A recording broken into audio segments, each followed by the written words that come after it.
بسم اللہ الرحمن الرحیم۔ معزز بننا چاہتے ہو تو دوسروں کی عزت کرو، کیونکہ یہ کام معزز بندہ ہی کرتا ہے اور یہی انسانیت کا کمال ہے۔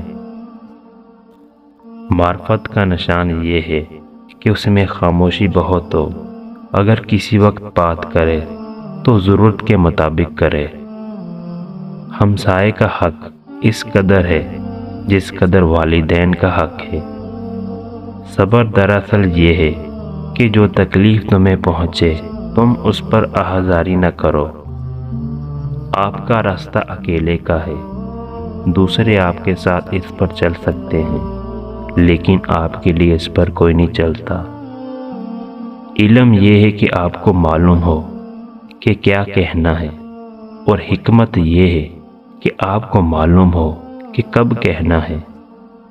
نیک لوگوں کی صحبت اختیار کرو کہ صحبت میں بڑا اثر ہوتا ہے۔ جو چیزیں آپ کے پاس نہیں آتی اس پر غم نہ کریں۔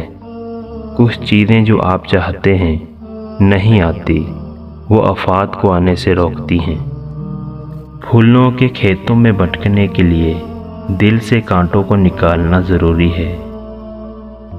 بہت سے عیب جو آپ دوسروں میں دیکھتے ہیں ان میں آپ کی اپنی فطرت جھلکتی ہے۔ برداشت کے کانوں سے سنو، رحم کی آنکھوں سے دیکھو اور محبت کی زبان سے بات کرو۔ جب آپ اکیلے ہوں اپنے آپ کو یاد دلائیں کہ خدا نے باقی سب کو رخصت کیا ہے تاکہ وہاں صرف آپ اور وہ ہوں۔ میں نے جان لیا کہ ہر انسان کو موت کا مزہ چکھنا ہے، لیکن صرف کچھ ہی زندگی کا مزہ چکھیں گے۔ تمہارا بدترین دشمن تمہارے اندر چھپا ہوا ہے، اور وہ دشمن تمہارا نفس یا جھوٹی انا ہے۔ آئے ان تمام چلاک لوگوں سے دور ہو جائیں جو صرف وہی کہتے ہیں جو ہمارا دل چاہتا ہے۔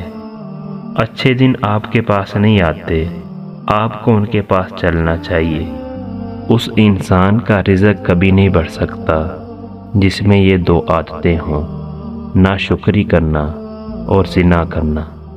صبر ایک ایسی سواری ہے جو اپنے سوار کو کبھی گرنے نہیں دیتی، نہ کسی کے قدموں میں نہ کسی کی نظروں میں۔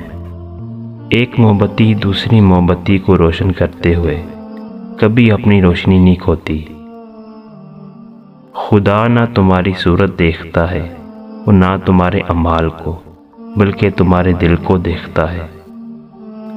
بعض تکلیفوں اور پریشانیوں میں انسان کے لیے خیر چھپی ہوتی ہے۔